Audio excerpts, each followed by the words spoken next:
Hi, this is Dr. Scott, and today I want to talk to you about weight loss health scams. This is something I hear a lot in my office, and there's a lot of misinformation and ideas out there regarding weight loss, and so I'm going to talk about some of those on this video today. So the first thing that we see a lot of is magic supplements. So whether it's green coffee bean or some kind of stimulant type product with caffeine or something, ephedra, fat blockers, so some supplements you take that blocks your body from absorbing fat, carb blockers, so some kind of supplement you take that blocks your body from absorbing carbohydrates. Regardless of what it is, these are all quick fixes that don't really address the underlying physiology. Sure, some people may get some results with some of these things, and that's all fine, but it's not really getting to the root cause.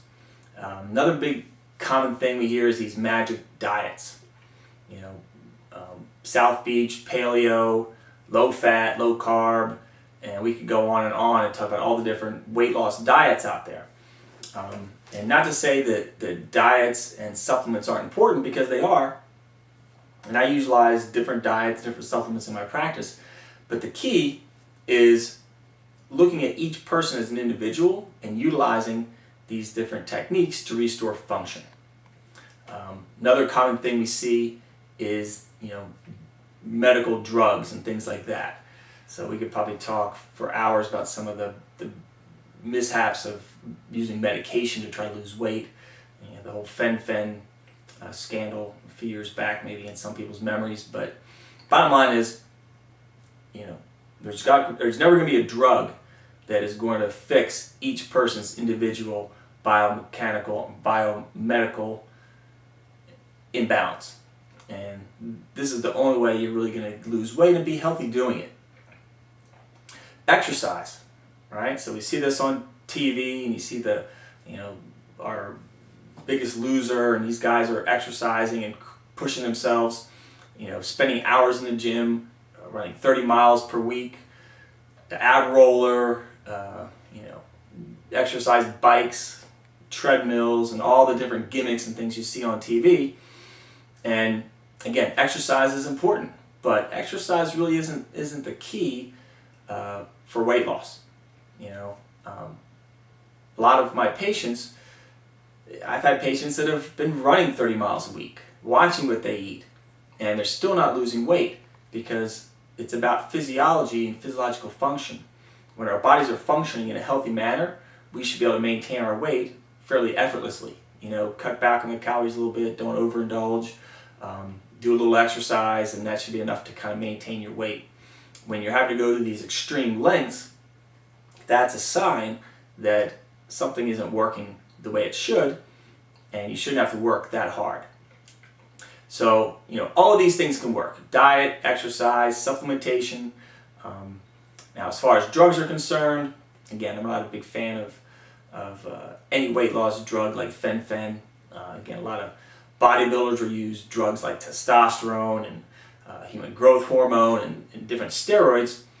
And again, this is something that, sure, you can get some pretty amazing results, but that's not really for the average person. Not to mention, that's just a slippery slope, and even these bodybuilders that utilize these chemicals and drugs, they know what they're doing, and they still end up having problems in the long run. So as far as drugs are concerned, that's not really ideal. The thing you have to realize is we have biological individuality versus just generalizations. Most of the health advice, specifically around weight loss, is a generalization. Eat less calories, exercise more. These are all generalizations. Certain diets, everybody should eat South Beach, everybody should eat paleo. Again, these are just generalizations, but each of us has unique genetic makeup and a unique physiology. And so what may work for one person may not work for the other. And this is a common theme that we see, where someone says, oh yeah, I did that and it worked great, and the next person tries it and it didn't work for them. So again, this is where it comes back to biological individuality versus just generalizations. When your body is functioning and functionally in tune, then weight loss can be effortless. And this is something that I see in my office quite a bit. A lot of patients will lose 20 or 30 pounds without even really trying. Again, because it's about getting you healthy. And once we identify the underlying imbalances that are going on in your body, and those start to work normally, a lot of times the weight comes off without even trying. So we're not restricting calories, we're not exercising excessively, we're just trying to restore function so that your body is able to work in harmony, and then the body will start to lose weight on its own. So the key with avoiding these health scams is, number one, don't look for the quick fixes. And there's no one supplement that's going to help everybody lose weight. There's no one diet that's going to help everybody lose weight. You need to look at you as an individual and try to help correct those problems. So in our office, that's what we do. So we're going to utilize the latest in diagnostic testing and blend that with the principles of functional medicine to help you restore function, so you not only do you get healthy, but you'll lose some weight in the long run. So hopefully this helped address some of the common weight loss scams that we see out there. Have a great rest of the day, and we'll see you on our next video.